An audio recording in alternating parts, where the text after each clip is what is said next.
நண்பர்கள் அனைவருக்கும் என்னுடைய அன்பான பணிவான வணக்கம். என் பெயர் ஜான். தோழமையில இணைந்து செயல்படுவதால் நான் பெற்றுக்கொள்ளக்கூடிய அனுபவம் நம்பிக்கையாலையும் இன்னைக்கு ஒரே ஒரு நாள் நான் குடிக்கல தெளிவா மன நிறைவா அமைதியா வாழ என்னாலான எல்லா முயற்சிகளையும் செய்து கொண்டிருக்கின்றேன். நண்பர் விமல்குமார் குறிப்பிட்டது போல கோயம்புத்தூர் ஒருங்கிணைப்பு மனசாட்சியின் தீர்மானத்தின் அடிப்படையில தினசரி 24 hours a day 24 மணித்துளிகள் ஒரு நாள் அப்படின்ற புத்தகத்துல இருந்து ஒவ்வொரு நாளும் ஒவ்வொரு பக்கமாக எடுத்து வாசிச்சு விளக்கம் பார்த்து கலந்தாய் செய்து இந்த கூட்டத்தை நடத்தி கொண்டிருக்கின்றோம். அதன் தொடர்ச்சியாக இன்றைக்கு நாம அடைந்திருக்கிற பக்கம் செப்டம்பர் மாதம் 6ஆம் நாள். சிந்தனைய முதல்ல வாசிச்சுட்டு அதற்கு அப்புறமாக அதற்கான விளக்கத்துக்கும் கலந்தாய்க்கும் கடந்து செல்வோம்.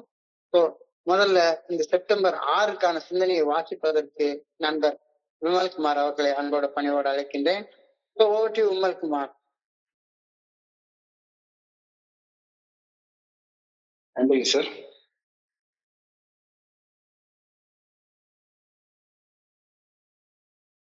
இருபத்தி 24 மணித்துளிகள் ஒரு நாள், செப்டம்பர் 6. ஏஏ தோழமையின் இன்றைய சிந்தனை. ஏஏ தோழமை பயன்படுத்தும் என்பதாகும்.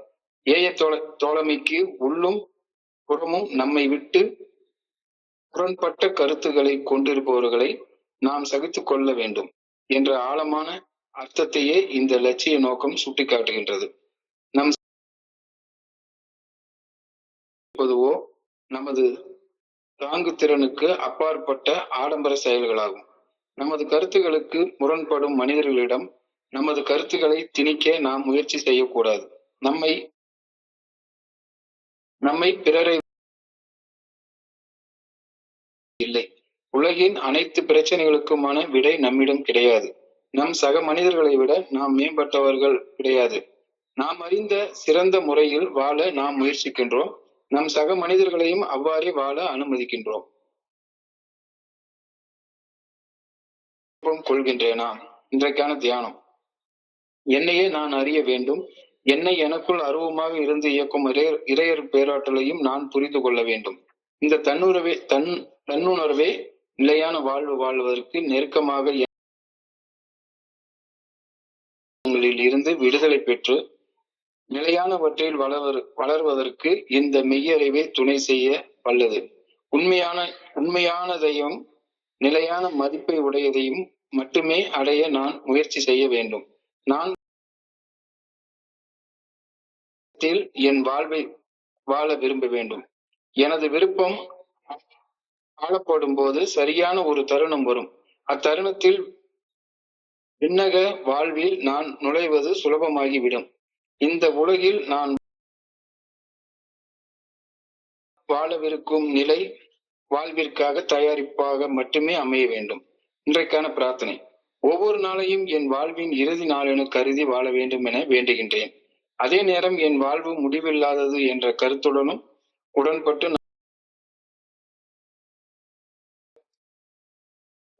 நன்றி நன்றி நன்றி விமல்குமார். நன்றி விமல்குமார். நண்பர்கள் அனைவருக்கும் மீண்டும் ஒரு முறை என்னுடைய அன்பான பணிவான வணக்கங்களை தெரிவித்துக் கொள்றேன். என் பெயர் ஜான். நான் ஒரு குடி நோயாளி. எல்லாம் வல்ல இறைவனோட அருளாலையும் தோழமையில இணைந்து செயல்படுவதால் நான் பெற்றுக்கொள்ளக்கூடிய ஒரே ஒரு நாள் நான் குடிக்கல தெளிவா மன நிறைவா அமைதியா ஆனந்தமாக வாழ என்னாலான எல்லா முயற்சிகளையும் செய்து கொண்டு இருக்கின்றேன். தோழமையில பல ஆன்மீக சொற்றொடர்கள் பயன்படுத்தப்படுகின்றன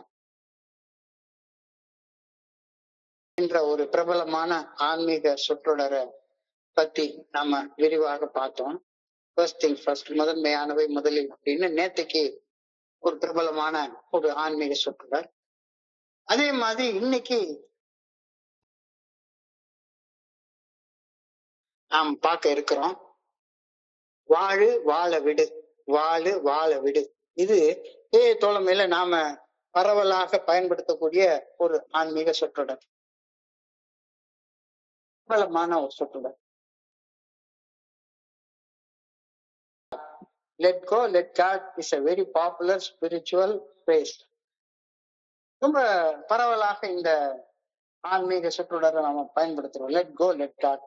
லெட் கோ லெட் காட்னா என்ன அர்த்தம் அப்படின்னு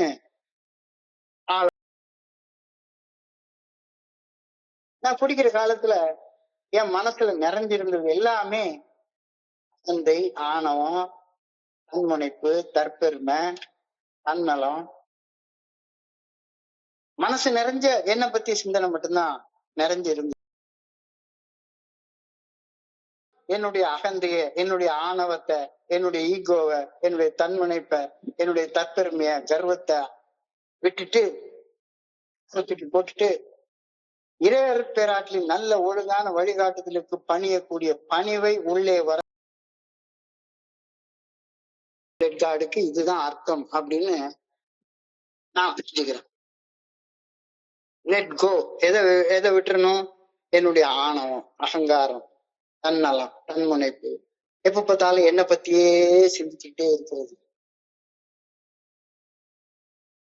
இதெல்லாம் வெளியே தூக்கி போட்டுடணும். எதை உள்ள விடணும்? இறையர் பேராற்றுடைய நல்ல ஒழுங்கான வழிகாட்டுதல், good orderly direction of God, அத உள்ள வர விடணும் அப்படின்னா என்னுடைய அகங்காரம், ஆணவம், தன்முனைப்பு ஆகியவற்றால் நான் அனுபவித்தது துன்பம், துயரம், வலி, வேதனை எதுவுமே கிடையாது. Selfishness and self-centeredness that we think is the root cause of தன்முனைப்பு என்னை பத்தியே நினைச்சிட்டே இருக்கிறது, நான் நினைச்சதுதான் நடக்கணும்னு நினைக்கிறது, எந்த இடத்துலயும் நான் தான் மையமாக இருக்கணும் அப்படின்னு நினைக்கக்கூடியது. இந்த நினைப்பு தான் என் பொழப்ப கெடுத்தது, இந்த நினைப்பு தான் எனக்கு வலி, பிரச்சனை, சிக்கல் எல்லாத்துக்கும் அடிப்படை காரணம் என்னுடைய அகங்காரம், ஆணவம், தன்முனைப்பு அப்படின்றது மட்டும்தான். அப்படின்றதான் ஒன்னாவது படியில நம்ம ஒப்புக்கொள்றோம். சோ என்னுடைய ஆணவத்தால, என்னுடைய தன்முனைப்பால, என்னுடைய ஈகோவால பரிதாபமாக தோத்து நின்னத முழு மனசோடு ஒப்புக்கொள்றதான முதல் வேலை. தோழமையில வந்த உடனே வேலை என்ன? ஃபர்ஸ்ட் வேலை, நான் நினைச்சபடி தான் தோன்றித்தனமாக ஒரு படு பாதாளத்துல வாழ்ந்து கொண்டிருந்தேன். மோசமான வலி, வேதனை, துன்பம், துயரம், சிக்கல், பிரச்சனையில வாழ்ந்து கொண்டிருந்தேன். அதெல்லாம் என்னுடைய ஆணவத்தால, தன்மனைப்பால, தன்னலத்தால, ஈகோவால என்னுடைய வாழ்க்கையை கட்டுப்படுத்த முயற்சி பண்ணி பரிதாபமாக தோத்து நின்னதை வேண்டிய முதல் படி. அப்ப என்னுடைய படு தோல்விக்கு மூல காரணமாக இருந்த ஆணவத்தை, தன்னலத்தை, தன்முனைப்பை, ஈகோவை, அதனால ஏற்பட்ட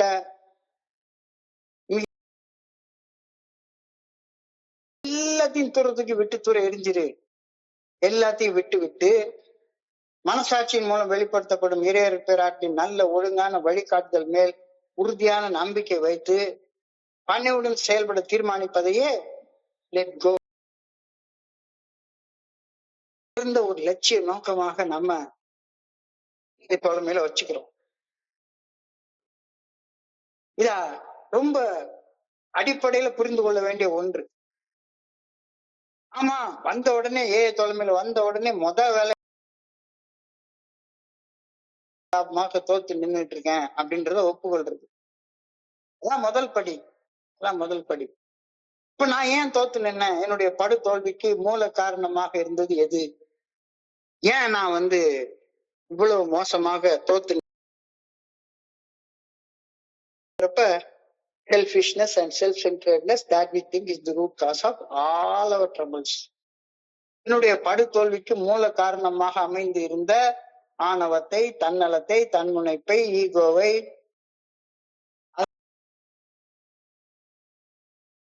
பயங்கள், இது எல்லாத்தையும் விட்டுட்டு மனசாட்சியின் மூலம் வெளிப்படுத்தப்படும் இறையர் பேராற்றின் நல்ல ஒழுங்கான வழிகாட்டுதலின் மேல் உறுதியான நம்பிக்கை வைத்து பணிவுடன் செயல்பட தீர்மானிக்கிறது தான் லெட் கோ லெட் காட் அப்படின்ற உயர்ந்த லட்சிய நோக்கம். இந்த சிந்தனை தான் இன்றைய சிந்தனையாக நமக்கு கொடுக்கப்பட்டிருக்கிறது. ஆணவம், அகங்காரம், தன்முனைப்பு, ஈகோல இருந்து விடுபட்ட அடுத்த கணம் இறையர் பேராற்றின் இயற்கையாக நமக்குள்ளார பிறக்கின்றது அப்படின்னு இன்னைக்கு சிந்தனையில சொல்றாங்க. அப்ப இறைவனுடைய நல்ல ஒழுங்கான வழிகாட்டுதலின் மேல உறுதியான நம்பிக்கை வரணும் அப்படின்னு சொன்னா, நான் என்னுடைய தன்னலத்தையும் நான் என்னுடைய ஆணவத்தின் மேலயும் அகங்காரத்தின் மேலயும் சார்ந்து இருக்கிற நேரத்துல நான் எல்லாத்தையும் பார்த்துப்பேன். என்னுடைய மனோதிடம், என்னுடைய மன உறுதி எல்லாத்து மேலயும் நம்பிக்கை வச்சு செயல்பட்டு இருந்தேன். அந்த உன்னதமான படைப்பின் நோக்கத்தின் மீது உறுதியான நம்பிக்கை இருக்கவே இருக்காது. அப்ப இறையருள் பேராற்றலின் படைப்பின் உன்னதமான நோக்கத்தின் மேல ஒரு உறுதியான நம்பிக்கை உருவாகணும் அப்படின்னா, முதல்ல என்னுடைய ஆணவம், அகங்காரம், அந்த ஈகோ, தன்முனைப்பின் மேல இருக்கக்கூடிய அந்த பற்று விட்டாகணும்.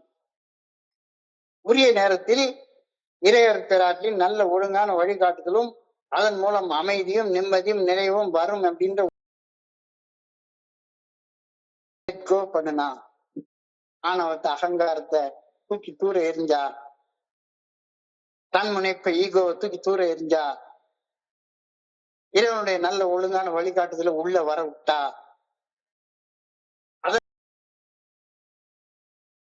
எனக்கு நிச்சயமாக கிடைக்கும் அப்படின்ற உறுதியான நம்பிக்கை அப்பதான் வரும்.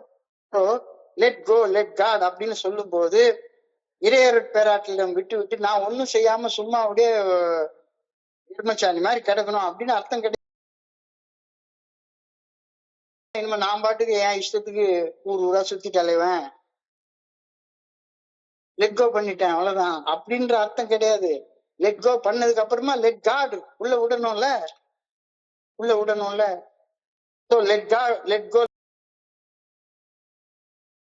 விட்டுட்டு நான் ஒன்னும் செய்ய தேவையில்ல, நான் பாட்டுக்கு சும்மா சோம்பேறியா சுத்திட்டு அலையலாம் அப்படின்னு அர்த்தம் கிடையாது. இறையருள் பேராற்றலின் நல்ல ஒழுங்கான வழிகாட்டுதலுக்கு பணிந்து செயல்பட்டு விட்டு செயல் விளைவுகளை இறையருள் பேரா நியமங்களின் பொறுப்புல விட்டு விடுவதுதான் லெட் கோ லெட் காட் அப்படின்றது. நீ செய்ய வேண்டிய வேலையை நீ செஞ்சிடு, செயல் விளைவுகளை இறைவன்ட்ட விட்டுரு. செயல் விளைவுகளை விட்டுரு. நான் செய்ய வேண்டியது என்ன? இறைவனுடைய அந்த ஒழுங்கான வழிகாட்டுதலுக்கு பணிந்து செயல்படுவதுதான் லெட் காட். லெட் காட்ன்ற அந்த லெட் காட் பண்ணிட்டு இறைவனுடைய நல்ல ஒழுங்கான வழிகாட்டுதலின்படி செயல்பட்டு விட்டு ஆட்டோமேட்டிக்கா நல்ல விளைவுகள் நடக்கும்னு நம்பிக்கையோட நான்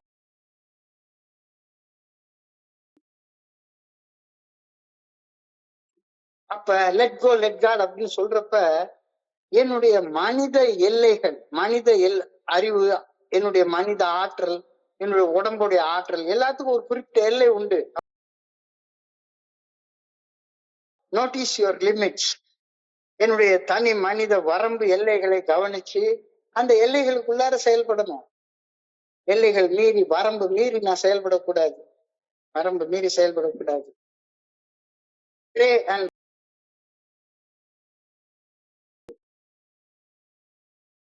லெட் காட் அப்பதான் நடக்கும். Focus on today. நிகழும் இந்த கணத்துல, இந்த மொமெண்ட்ல, நிகழும் இந்த கணத்துல உன்னுடைய கவனத்தை குவித்து இப்ப நல்லது என்ன லெட் காட். தோழமையில ஒரு அடிப்படை விதி ஒண்ணு சொல்ல விடுறாங்க. Love and tolerance is our code அப்படின்னு சொல்றாங்க. Love and tolerance is our code அப்படின்னு சொல்றாங்க. தோழமையில நாம வாழ வேண்டிய அடிப்படை நெறிகள் அப்படின்னு சொல்லியிருக்குது அன்பும் சகிப்புத்தன்மையும். நான் ஒரு கருத்தை குறித்து தோழமைக்கு உள்ளேயும் சரி வெளியவும் சரி நான் சொல்றது எல்லாரும் ஒத்துக்கொள்ற மாதிரி இருக்குமா அப்படின்னா கண்டிப்பாக இருக்காது.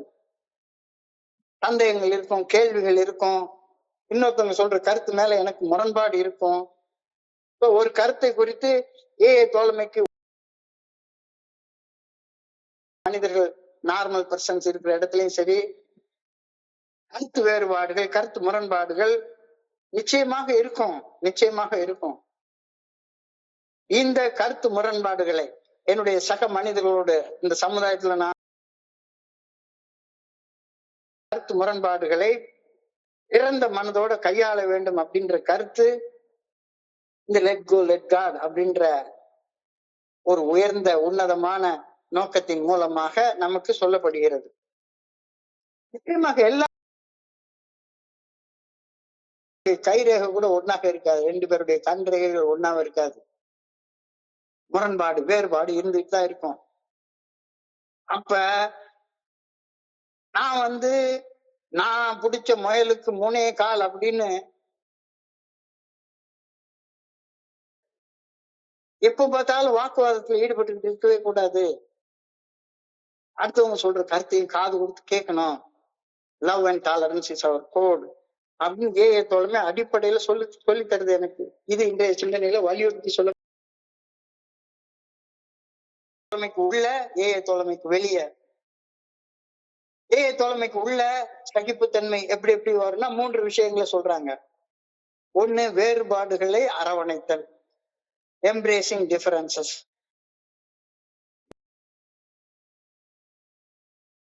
மீட்டிங்கு போயிருந்தேன். அங்க பகிர்ந்து கொண்ட எல்லா நண்பர்களுடைய கருத்தும் எனக்கு ஒத்துக்கொள்ளக்கூடியதாக இருக்குதா அப்படின்னு சொல்லி கேட்டா கண்டிப்பாக இல்ல, முரண்பாடுகள் வருது. ஆனாலும் கூட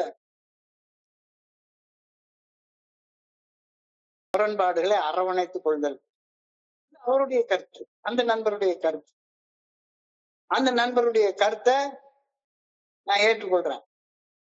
புதிதாக வர்ற நண்பர் நான் ஒரு குடிநோயாளி, குடிநோயின்னு ஒண்ணு இருக்கு அப்படின்னு 10 நாள் வர்றாரு, 11வது நாள் போய் திரும்ப குடிச்சிட்டு வந்துடுறாரு. பேஷன்ஸ் வித் நியூ கமர்ஸ், புதிய நண்பர்கள்ட்ட பொறுமையோடு இருக்கிறது.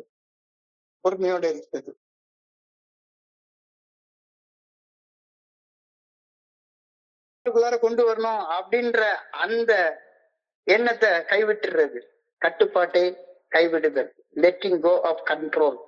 இது தோழமைக்கு உள்ள சகிப்புத்தன்மை, வேறுபாடுகளை அரவணைத்தல், புதிய நண்பர்களிடம் பொறுமை காத்தல். தோழமைக்கு உள்ள தோழமைக்கு வெளியே பார்த்தோம்னா no opinions on outside issues. வெளி விவகாரங்கள் குறித்து எந்த கருத்தும் கிடையாது. ஒரு டாக்டர்கிட்ட போனோம்னா அவர் ஒரு டாக்டர்கிட்ட போன வாரம் போயிருக்கிறப்ப ஒரு டாக்டரை சந்திக்கிற நேரத்துல அவருடைய கருத்து வேறவாக இருக்கிறது, கம்ப்ளீட்லி வேற. அப்ப தோழமைக்கு வெளியே சகிப்பு குறித்து எந்த வகையான கருத்து முரண்பாடுகளையும் ஈடுபடுறது கிடையாது. இது வெளியே உள்ள சகிப்புத்தன்மை. நான் அஃபிலியேஷன், சார்புத்தன்மை இல்லாம இருக்கிறது. ஒரு ட்ரீட்மெண்ட் சென்டர்ல மெத்தட் ஆஃப் அப்ரோச், நம்ம அவங்க கூட சேர்ந்துக்கிட்டு நம்ம வேலை பார்க்கறது கிடையாது. நான் அஃபிலியேஷன், சார்பு இன்மை. வெளியே உள்ளவங்க வேற எத்தனையோ மாதிரி உள்ளவங்க எத்தனையோ பேர் இருக்காங்க. நான் ஒரு தடவை gamblers anonymous meeting, GA meeting அப்படின்னு ஒரு மீட்டிங்கு போனேன். அங்க உள்ளவங்க பார்த்தாங்கன்னா compulsive gambling is a disease அப்படின்னு சொல்லி சொல்றாங்க. பூவா தலையான்னு பெட்டு போட்டு பார்த்தாலே ஸ்லிப் ஆயிட்டோம் அப்படின்னு அவங்க சொல்றாங்க.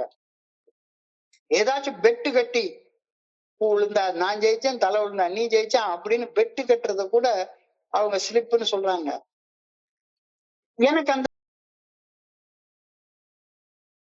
வியூயிங் அதர்ஸ் வித் எம்பதி, பிறரை அனுதாபத்தோட பாக்குறது. எனக்கு நோய் இல்லை ஆனா கஷ்டப்படுற மனிதர்கள் நார்கோட்டிக் அனானிமஸ் இருக்காங்க, செக்ஸகாலிக் அனானிமஸ் இருக்காங்க, எத்தனையோ பேர் இருக்காங்க. ஸோ உள்ள சகிப்புத்தன்மை, வெளிய சகிப்புத்தன்மை, உள்ள கட்டுப்பாட்டை கைவிட்டு விடுதல், இது உள்ள. வெளியில no opinions on outside issues, வெளி விவகாரங்கள் குறித்து எந்த வகையான கருத்து முரண்பாடுகளும் இல்லை. அது நான் அஃபிலியேஷன், யாரு கூட சேர்ந்துக்கிட்டு நம்ம நடத்துறது அனுதாபத்தோடு அணுகுது. இதுதான் இன்னைக்கு சிந்தனையுடைய முதல் வரியாக இருக்கிறது. Another one of the mottos of Alcoholics Anonymous Fellowship is let live and let live. This of course means tolerance of people who, whether in AA or outside AA, உள்ளரையும் சரி வெளியவும் சரி, மனிதர்கள் நான் சிந்திக்கிற மாதிரியே கண்டிப்பாக சிந்திக்க மாட்டாங்க. கண்டிப்பாக சிந்திக்க மாட்டாங்க. எல்லாருக்கும் ஒரு வகையான சிந்தனை இருக்கும். சகித்துக் கொள்வது, ஏற்றுக்கொள்வது, இது இந்த மோட்டோவுடைய அடிப்படை கருத்தாக இருக்கிறது. Let go, let God, live and let live அப்படின்ற கருத்து சொல்லப்பட்டிருக்கிறது.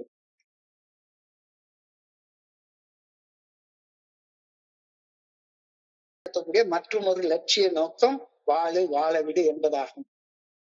தோழமைக்கு உள்ளும் புறமும் நம்மை விட்டு முரண்பட்ட மனிதர்களின் முரண்பட்ட கருத்துக்களை கொண்டிருப்பவர்களை நாம் சகித்துக் கொள்ள வேண்டும் என்ற ஆழமான அர்த்தத்தை இந்த நமக்கு சுட்டி காட்டுகின்றது. சக மனிதர்களை சகித்துக் கொள்ளாமல் இருப்பதுவோ, அவர்களை குறை கூறி விமர்சனம் செய்வதுவோ, குடிநோயாளியாக என்னை பொறுத்தவரை அது ஒரு ஆடம்பரமான,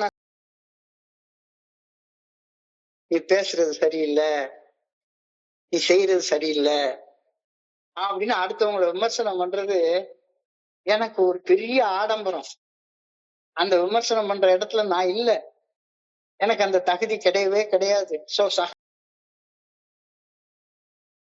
கூறி விமர்சனம் செய்வதோ குடிநோயாளி ஆகிய என்னை பொறுத்தவரை அது மிகவும் மிகவும் மிகவும் ஆடம்பரமான ஒரு செயல். I cannot afford that luxury. I can never afford that luxury. நான் அடுத்தவங்களை அமைதி அளித்து என்னுடைய சக மனிதர்களோட அவளோட நான் கொண்டிருக்கிற உறவை துண்டிச்சு இழவுபடுத்தி என்னுடைய ஆற்றலை வீணாக்குகின்றது. என்னுடைய அடுத்தவங்களை குறை,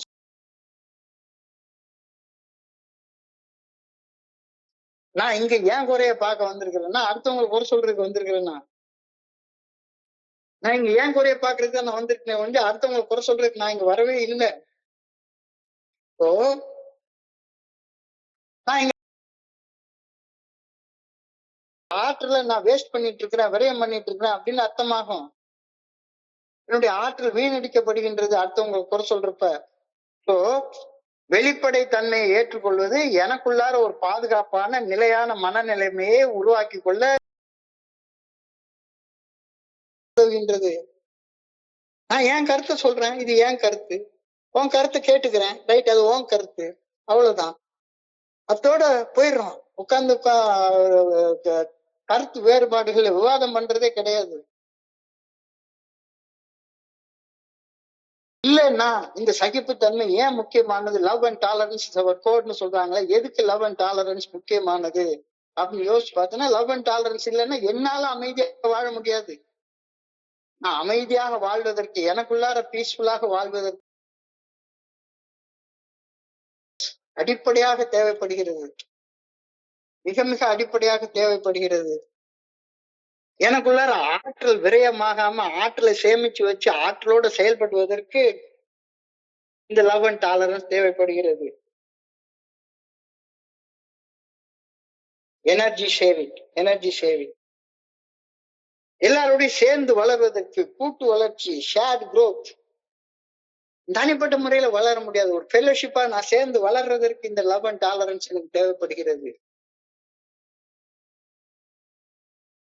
இப்ப இந்த லவ் அண்ட் டாலரன்ஸ் எனக்கு வரணும் அப்படின்னு சொன்னா, பொறுமைய சகிப்புத்தன்மையை நான் வளர்த்து கொள்ளணும், நிபந்தனை இல்லாம என்னுடைய சக மனிதர்களை அன்பு செய்யணும் அப்படின்னா அதற்கு சில பயிற்சிகள் செஞ்சாதானே எனக்கு கிடைக்கும்.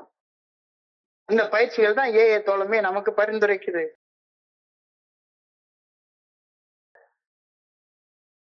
அழகா என்னுடைய குருஜி சொல்லுவாரு,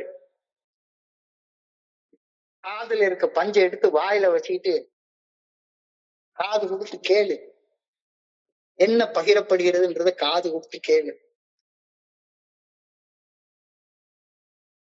செல்வம் அச்செல்வம் செல்வத்துள் எல்லாம் தலை.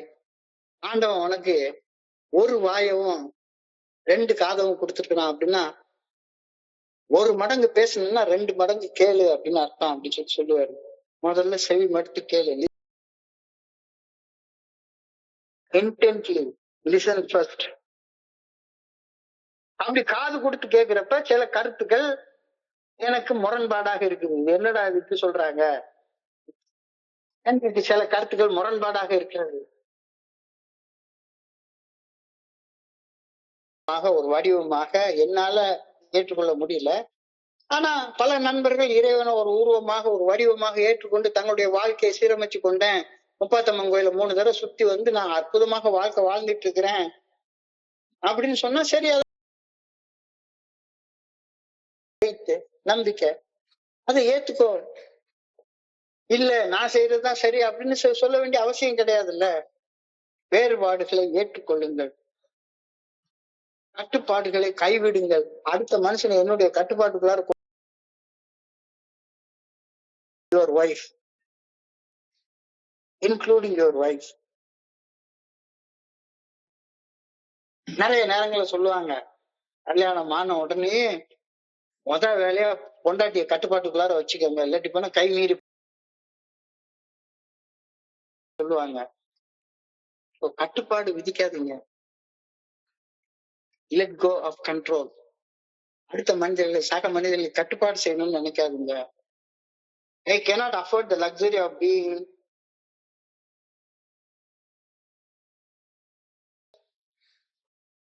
I cannot afford the luxury of being intolerant or crucial of other people. I should not try to impose my will on those who differ from me. என் விருப்பங்களில் இருந்து என்னுடைய விருப்பங்களை திணிக்கணும், அவங்களை கட்டுப்படுத்தணும், என் கட்டுப்பாட்டுக்குள்ளார கொண்டு வந்துடணும். இவர் என்கிட்ட ஸ்பான்சர் வந்திருக்கிறாரு, என்னுடைய வழி காட்டுதலை தேடி வந்திருக்கிறாரு, அவருக்கு நான் வழியை காட்டணும். அவர் நினைப்பு உன் பொழப்ப கெடுத்துரும், செய்யாத செய்யாத. நான் இந்த உலகத்துல என்னோட வாழக்கூடிய என் சக மனிதர்கள் எவரையும் விட புனிதமான மனிதன் இல்லவே இல்லை. அப்படியே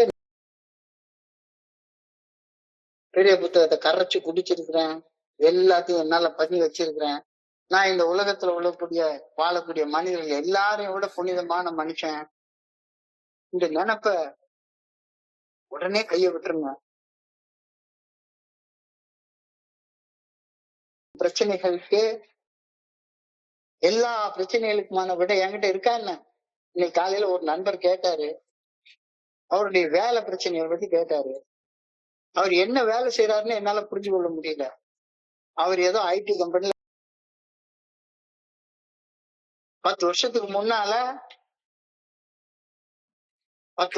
முன்னாலேயே 1.5 லட்சம் ரூபாய் சம்பளம் வாங்கிட்டு இருந்தவரு.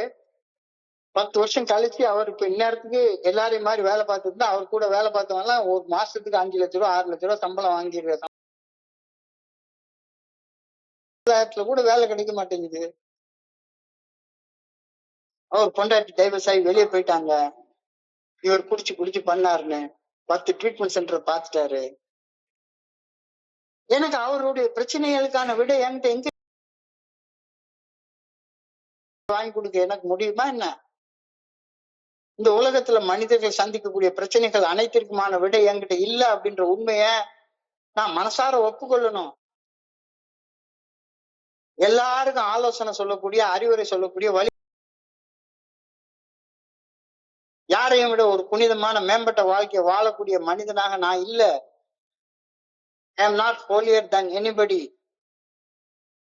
I do not have all the answers for everybody's problems. I am not better than other good. தோணுது, தோழமையில 30 வருஷம் குடிக்காம இருந்துட்டேன், எல்லாம் பண்ணிட்டு இருக்கேன். சோ எல்லாரையும் விட நான் ஒரு மேம்பட்ட ஆளு, எல்லாருடைய பிரச்சனைக்கு என்கிட்ட விட இருக்கு, எல்லாரை விட தூய்மையான வாழ்க்கையை நான் வாழ்ந்துட்டு இருக்கிறேன். கிடையவே கிடையாது. மனுஷன் நான் இல்ல. மனுஷனுடைய பிரச்சனைகள் எல்லாத்துக்கும் என்கிட்ட விட இருக்கு. மற்றவர்களை விட என்னை உயர்ந்தவன், புனிதமானவன், அறநெறியில நடப்பவன், 12 படிகள் அடங்கி மேற்படையும் செயல் திட்டத்தை கரைச்சு குடிச்சவன், ஆனா படுகொலி வேற எதுவுமே கிடையாது. மிகப்பெரிய ஆபத்து. நான் பிறரை தீர்ப்பிடக்கூடாது, பிறர்கிட்ட அன்பு இல்லாம இரக்கம் இல்லாம நடந்து கொள்ளக்கூடாது, குற்றம் சாட்டி பேசக்கூடாது, ஆலோசனையை உபதேசம் பண்ணிட்டு உட்கார்ந்து இருக்க கூடாது.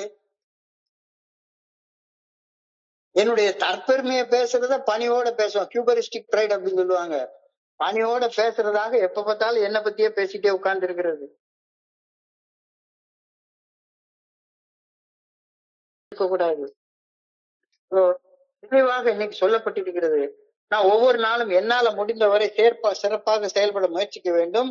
என் சக மனிதர்களை தீர்ப்பிடாமல் அவர்கள் சொந்த முடிவுகளை அவர்கள் எடுக்க அனுமதிக்க வேண்டும்.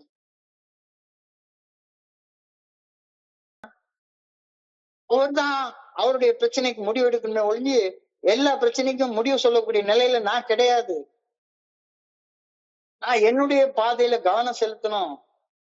நான் வாழ வேண்டிய பாதையில கவனம் செலுத்தணும். என்னுடைய my path. சக மனிதர்களுக்கு சுதந்திரம் கொடுத்து விட வேண்டும். முடிவு நீ எடு, ஃப்ரீயா எடு, ஃப்ரீயா எடு, ஃப்ரீயா எடு அப்படின்னு அவங்க முடிவு அவங்க எடுக்கிறதுக்கு அவங்களுக்கு அனுமதி கொடுக்கணும். allow others to live their own life. Am I willing to live and let live?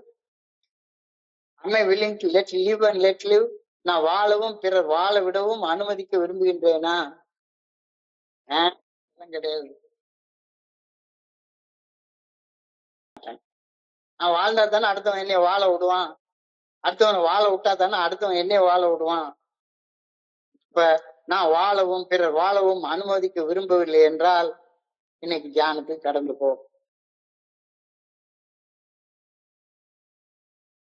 இந்த பிரபஞ்சத்தை இயக்கக்கூடிய இறையர் பேராற்றல் அப்படின்றத அறிவது வாழ்க்கையின் அழியாத நிலைத்தன்மையை அறிவதாக அமையும். வாழ்க்கை நிலையானது, பிரபஞ்சம் நிலையானது, அது சத்தியம், அது உண்மை. And this life is eternal, that we may know that there is only one true God. நான் உயிரோடு இருக்கேன், நான் உயிரோடு இருக்கேன், நான் உயிரோடு இருக்கிறது வெளிப்படையாக தெரியக்கூடிய உண்மை. அதே நிலையானது அல்ல. இந்த உடல் என்னைக்கா ஒரு நாளைக்கு செத்து போயிடும். 100 வயசுக்கு மேல உள்ள ஒரு ஆளை பார்த்தோம்னா அவரு ஏன்டா இன்னும் உயிரோட வாழ்ந்துட்டு இருக்கிறாரு, சீக்கிரம் போய் சேர்ந்துட வேண்டியதானே கிடையாது. 15 நாளைக்கு முன்னால என்னுடைய அப்பா கூட பிறந்த தங்கச்சி, அவங்களுக்கு 89 வயசு ஆகி போச்சு. கால தரையில ஊன முடியல. எல்லாமே வயசு 95 வயசு 100 வயசுக்கு மேல இருக்கிற நேரத்துல இந்த உடல் நிச்சயமாக நலிவுற்று அழிவிஞ்சி அழுகி போற நிலைமைக்கு வந்துடும். இந்த உடல் நிலையானது அல்ல. எனக்குள்ளார அருவமாக மறைவாக இருந்து என்னை இயக்கும் இறையர் பேராற்றல் அழிவில்லாதது. இந்த உண்மையை அறிய வருவதுவே இறையர் பேராற்றலை அறிய வருவதாகும். இந்த மறை உண்மையை அறிவதும் மறைந்திருக்கும் உண்மையை, அந்த நிலை வாழ்வை செல்லும். So learning to know God as best I can draw nearer to the eternal life. மனித வாழ்வின் செயல் அடிமைத்தனங்களில் இருந்து விடுதலை பெற்று நிலையானவற்றில் வளர்வதற்கு இந்த மெய்யறி limitations of humanity, I can grow in the things that are eternal. நான் நிலையானதுல வளரணும் அப்படின்னா நிலையற்றதுல என்னுடைய கவனத்தை குவிச்சு செயல்பட்டு இருக்கிறத விடணும். நிலையானவற்றில் வளர்ச்சி என்பது அன்றாட நிலைத்திருக்கும் சத்தியம் மற்றும் ஆழ்மன அமைதி ஆகியவற்றில் கவனம் செலுத்துவதாகும் அப்படின்னு இன்னைக்கு தியானத்துல குறிப்பிடப்பட்டிருக்கிறது. நிலையானவற்றில் வளர்ச்சி காண்பது என்பது அன்றாட கவலைகளை கடந்து ஆன்மீக ஆழம் நிலைத்திருக்கும் சக்தி ஆகும். இதை செலுத்துறேனா எப்ப பார்த்தாலும் கவலை, பயம். ஐயோ, நாள் போயிட்டே இருக்கே, நாள் போயிட்டே இருக்கே. ஒவ்வொரு நாள் போக போக போக போக என்னுடைய சாவை நெருங்கிக்கிட்டே இருக்கேன். கவலை வருது, பயம் வருது.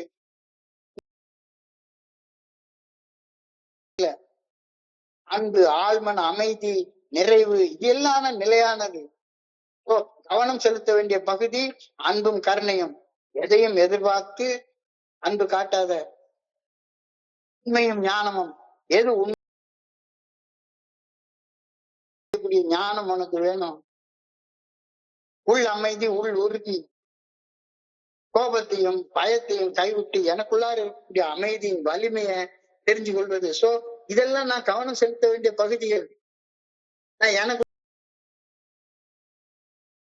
நேரத்துல அடுத்தவனுடைய வாழ்க்கையில அவன் கவனம் செலுத்த வேண்டிய பகுதியை பத்தி நான் அறிவுரையும் ஆலோசனையும் சொல்லிட்டு உட்கார்ந்துட்டு இருக்கேன். சோ நிலையானவற்றில் வளர்ச்சி என்பது அன்றாட கவலைகளை கடந்து ஆன்மீக ஆழம் கவனம் செலுத்துவதாகும். கவலைகள், பயங்கள் ஆகியன நிலையற்றவை. அன்பு, ஆழ்மன அமைதி, நிறைவு எல்லாம் நிலையானவை. சோ நான் நிலையானதுல கவனத்தை செலுத்தணும். நிலையானது அன்பும் கருணையும்.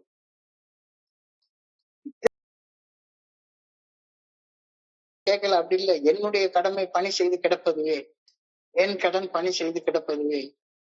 அப்ப எது உண்மையான நிலையானது, எது நிலையற்றது அப்படின்றத புரிஞ்சு கொண்டு நிலையானதுல வளர்றதற்கு நான் என்னுடைய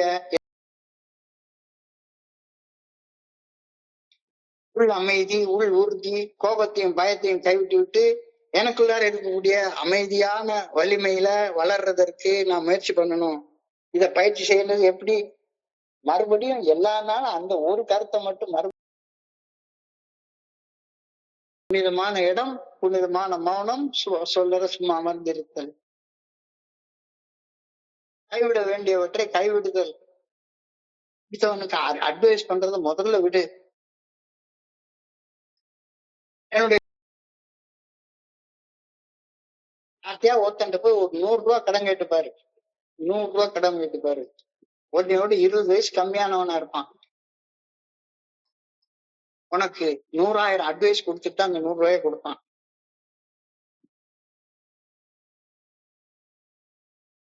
கைவிட வேண்டியதை கைவிட்டு அடுத்தவங்களுக்கு அட்வைஸ் சொல்லாத. பணி செய்து கிடக்கிறது உன்னுடைய கடமை. அதை செஞ்சு கிட.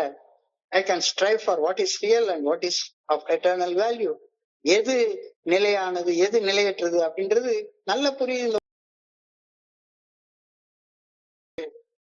இது மேல பெரிய அத்தரும் ஜவ்வாறும் அள்ளியை தெளித்தாலும் அங்க மணக்கவில்லையே. அவன ஒரு நாள் குளிக்கலன்னா நாறுது. நான் புலன்களால் காண என்னுடைய விண்ணகம் என்பது எங்க இருக்கு? என்னுடைய விருப்பம் ஆளப்படும் போது ஒரு சரியான தருணம் வரும்.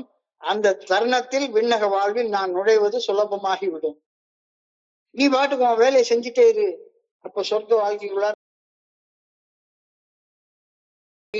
வெளியே எங்கேயோ இருக்குன்னு நான் நினைச்சிட்டு இருக்கேன். இறையர் பேராற்றல், இறைவன் விண்ணகத்தில் இருக்கிறார், இறையர் பேராற்றல் விண்ணகத்தில் உள்ளது அப்படின்னு எல்லா பெரியவங்களும் சொல்றாங்க. ஆனா எல்லா பெரியவங்களும் சொல்றாங்க விண்ணகம் எனக்குள்ளார உள்ளது அப்படின்னு சொல்றாங்க. வேதத்துல சொல்லப்பட்டிருக்கிற வார்த்தை. உள்ளம் பெருங்கோவில், ஊன் உடம்பு ஆலயம், வள்ளல் பிரானார்க்கு வாய் கோபுர வாசல், தெல்ல தெளிந்தார்க்கு ஜீவன் சிவலிங்கம், கள்ள புலனைந்தும் காலா மணி விளக்கே. விண்ணகத்தை எனக்கு 5 பொறிகள் தான் என்னுடைய 5 புலன்கள் அப்படின்ற கருத்து. இந்த 5 புலன்களின் மூலமாக எனக்குள்ளார இருக்கக்கூடிய விண்ணகத்தை உணர்வதற்கு தடையாக இருக்கக்கூடிய மனசு. இந்த மனச தூர தள்ளி போடு, தூர தள்ளி போடு. விண்ணகம் எனக்குள்ளார உள்ளது. உள்ளம் பெருங்கோவில், ஊனுடம்பு ஆலயம், வள்ளல் பிரானார்க்கு வாய் கோபுர வாசல், தெல்ல தெளிந்தார்க்கு ஜீவன் சிவலிங்கம், கள்ள புலனைந்தும் காலா மணி விளக்கு. பாரதியார் அழகா பாட்டு பாடுவார். செத்த பிறகு சிவலோகம் வைகுண்டம் சேர்ந்திடலாம் என்று பேயுரை எல்லாம் சொல்லும் சாத்திரம் எல்லாம் பேயுரை என்று இங்கு ஊதடா சங்கமம், ஊதா. செத்த பிறகு சிவலோகம் வைகுண்டத்துக்கு போய் சேரலான்னு ஒரு கிறுக்கு பையன் சொல்லுவான். இத்தரை மேதினிலே பிறகு விண்ணகம், சொர்க்கம், சிவலோகம், வைகுண்டம் சேர்ந்துடலாம் அப்படின்னு நினைக்கிறவங்க பைத்தியக்கார மனுஷன். அது ஏமாற்று வேலை, பித்து பிடிச்ச மனுஷங்க சொல்லக்கூடிய வார்த்தைகள். மனிதர் இறந்த பின்னர் அல்ல, இப்பொழுதே வாழும் காலத்தில் முக்தி பெற வென்று மகிழ்ச்சிகரமாக இருக்க வேண்டும். இது இன்னைக்கு தியானத்துல சொல்லியிருக்கிறாங்க. பெரிய பெரிய மகான்கள் சொன்ன வார்த்தை இன்னைக்கு தியானத்துல சொல்லப்பட்டிருக்கிறது. உண்மையான தூய்மை உடையவர்கள் மட்டும்தான் விண்ணகத்தை அடைவார்கள். சேர்ந்தெல்லாம் என்று எண்ணி இருப்பார் பித்த மனிதர் அப்படின்ட்டாரு. பைத்தியக்கார மனிதர்கள். அவர் சொல்லும் சாத்திரம் பேயுரையாம் என்று இங்கு ஊதடா சங்கம் அப்படின்னு அங்கு ஊதுடா. அந்த மாதிரி பசங்களுக்கு உண்மையான தூய்மை காண்பார்கள். Life of earth, the life on earth should be largely a preparation for the eternal life to come. இந்த உலகத்தில் இப்பொழுது நான் வாழும் வாழ்க்கை விண்ணகத்தில் வாழவிருக்கும் நிலை வாழ்க்கைக்கு. இப்ப நான் வாழக்கூடிய வாழ்க்கை நிலையில்லாத வாழ்க்கை தான். ஆனா நிலையான விண்ணகத்துல வாழக்கூடிய வாழ்க்கைக்கு இப்ப இன்னைக்கு நான் செய்யக்கூடிய செயல்கள் ஒன்னொன்னும் தயாரிப்பாக இருக்கணும். நிகழ்காலம் நடந்தது, கடந்த காலம், போன ஜென்மம், எதிர்காலம், வரக்கூடிய ஜென்மம். வரக்கூடிய ஜென்மம் சொர்க்கமாக இருக்கணும்னா நிகழ்காலத்துல அதுக்கு நான் செய்ய வேண்டிய செயலை நான் செய்யணும். Life on earth that is to come tomorrow. இந்த உலகத்தில் நான் இப்பொழுது வாழும் வாழ்க்கை விண்ணகத்தில் நான் வாழவிருக்கும் நிலை வாழ்வுக்கு ஒரு தயாரிப்பாக இருக்க வேண்டும். அதற்காக பிரார்த்தனை பண்ணு. I pray that I may live each day as though it is the last day of my life. வாழ வேண்டும் என வேண்டுகின்றேன். I pray that I may live my life as though it were everlasting. So ரெண்டு முரண்பட்ட கருத்து சொல்றாரு. Live today as if it were your last day on earth. இந்த வாழ்க்கை இதுக்கு அழிவே கிடையாது, நிலையான வாழ்க்கை அப்படின்னு தெரிஞ்சு வாழு அப்படின்னு ப்ரேயர் பண்ண சொல்லி சொல்றாரு. இன்றைய சிந்தனை let go let God, let go let God. எதை லெட் கோ பண்ணணும்? என்னுடைய அகங்காரம், ஆணவம், இறையர் பேராற்றின் நல்ல ஒழுங்கான வழிகாட்டுதலுக்கு பணிவை உள்ள வரவிடணும். So let go of ego. Let in the good orderly direction of God. என்னுடைய அகங்காரம், ஆணவம், தன்மனை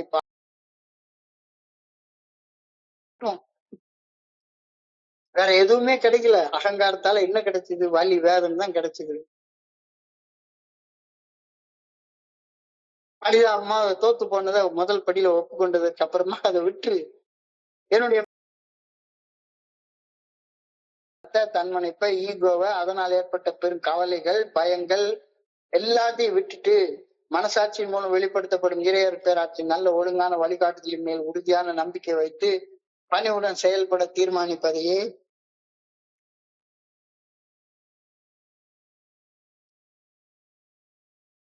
know your limits. என்னுடைய தனி மனித வரம்பு எல்லைகளை தெரிஞ்சு வச்சுக்கோ. and reflect. பிரார்த்தனை மற்றும் தியானம் செய். Focus on today.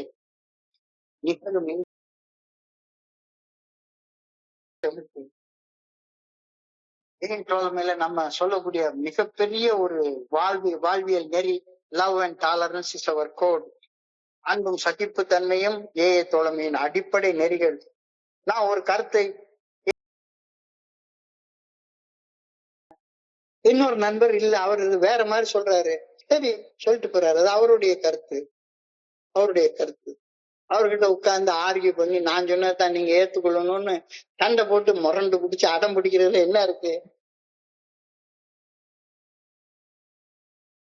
உள்ளேயும் சரி வெளியேயும் சரி பல்வேறு வகையான கண்ணோட்டங்கள் கண்டிப்பாக இருக்கும்.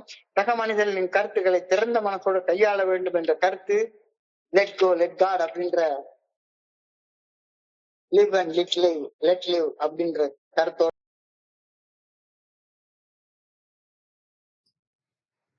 தோழமைக்கு உள்ளார வேறுபாடுகளை அரவணைத்தல், புதிய நண்பர்களை பொறுமையோட சகித்துக் கொள்தல், கட்டுப்பாடுகளை கைவிடுதல். தோழமைக்கு உள்ளார. தோழமைக்கு வெளியே no opinion on outside issues, வெளி விவகாரங்களை குறித்து எனக்கு எந்த சார்பு இல்லாத தன்மை. வியூயிங் அதர்ஸ் வித் எம்பதி, எல்லாரையும் ஒரு அனுதாபத்தோட பாக்குறது. live and let live. This of course means the tolerance of people who think differently than us. பயன்படுத்தும் மற்றும் ஒரு லட்சிய வார்த்தை வாழ விடு. உன் நம்பிக்கையின்படி நீ வாழு, அடுத்தவன் நம்பிக்கையின்படி அவனை வாழ விடு. நீ வாழ்ந்தாதான் அடுத்தவனை வாழ விடுவான். இல்லாட்டி போனா 2 பேரும் கிடந்து முட்டிக்கிட்டே கிடப்பீங்க. ஸோ லவ் அண்ட் டாலரன்ஸ் ஏன் முக்கியமானது? லவ் அண்ட் டாலரன்ஸ் மட்டும்தான் உனக்கு அமைதியான வாழ்க்கையை கொடுக்கும். லவ் அண்ட் டாலரன்ஸ் மட்டும்தான் உன்னுடைய ஆற்றலோட மட்டும்தான் உன்னோட வளர்ச்சியான வாழ்க்கையை கொடுக்கும். நீ அமைதியோட வாழணும், ஆற்றலோட வாழணும், வளர்ச்சி என்று வாழணும் அப்படின்னு சொன்னா அடுத்த மனிதர்களை சகித்து கொண்டு வாழ்ந்தாகணும். I cannot afford the luxury of being try to impose my will on those who differ me. என்னுடைய விருப்பங்களிலிருந்து வேறுபட்ட விருப்பங்கள் கொண்டிருக்கிற மனிதர்கள் மீது என்னுடைய விருப்பங்களை திணிப்பதற்கு ஒரு நாள் நான் முயற்சி செய்யக்கூடாது.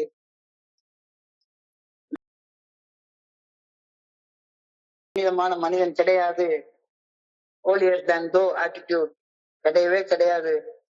இந்த உலகத்தில் உள்ள மனிதர்களுடைய பிரச்சனைகள் எல்லாத்துக்கும் என்கிட்ட தீர்வு எல்லாம் கிடையவே கிடையாது. இதை நான் ஒப்புக்கொள்ளணும்.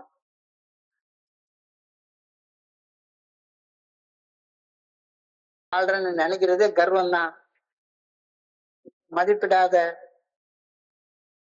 அன்பு இல்லாம நடக்காத, ஆணவன் கர்வம் கொண்டிருக்காத, அடுத்தவனை குற்றம் சாட்டி பேசாத, அடுத்தவனுக்கு உபதேசம் பண்ணாத,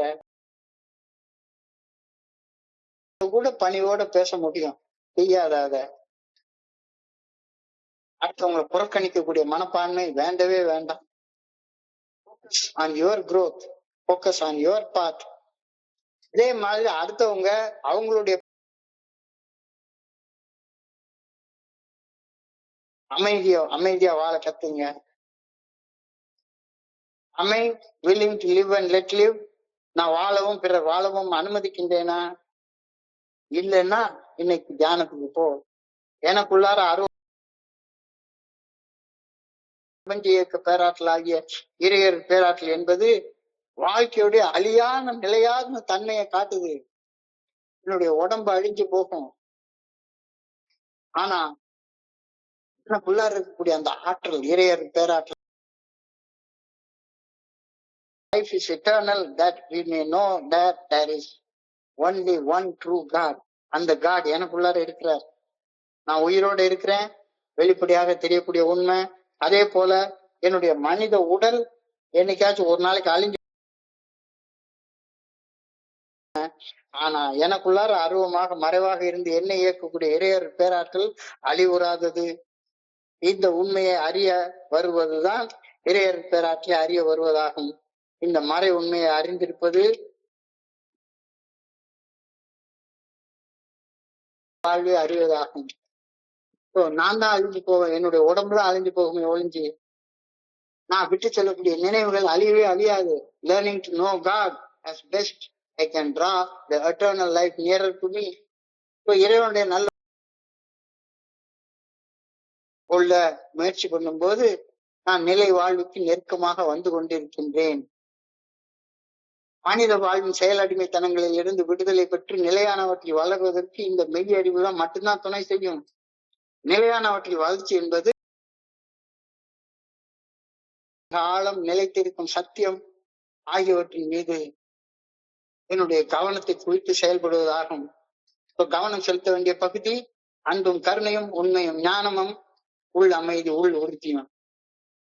எதிர்பார்க்காம அன்பு தெரிஞ்சு கொண்டு செயல்படு. கோபத்தையும் பயத்தையும் கைவிட்டு விட்டு எனக்குள்ளார இருக்கக்கூடிய அமைதியின் வலிமைய எப்பவுமே உணரப்பாரு. இத பயிற்சி செய்வதற்கு என்ன இடம்? அமைதியான 3க்கு 3 இடத்தை சாதகம் பண்ணு. கைவிட வேண்டியவற்றை கைவிட்டு எப்பொழுதும் பணி செய்து கிட. You can strive for what is real and what is eternal of value. எது நிலையானது, எது நிலையான மதிப்பு கொண்டது,